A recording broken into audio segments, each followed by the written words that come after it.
We're getting a better idea about the homeless population in southeastern North Carolina.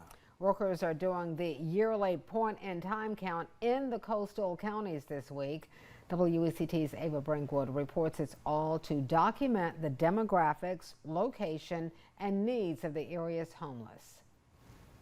Alrighty.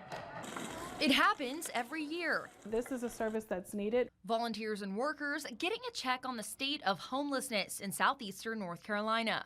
To do so, they perform a point-in-time count and go out to areas that are known to be encampments, documenting the demographics and needs of the county's homeless population. We can document the need, we can show that need, and we can show ways that we can address it. Andrea Stowe is part of the lead agency spearheading efforts this year. She's hopeful the data will help county officials and commissioners realize the need for affordable housing and an emergency shelter in Brunswick County.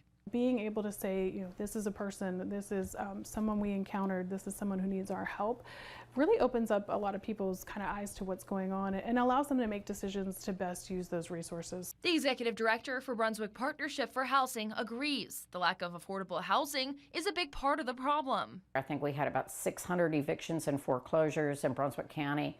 They will not be able to get into another place. That goes on their record and it damages their credit report and their housing history. So getting into an apartment becomes impossible for them. She hopes the data collected now will help the county create a solution for the future.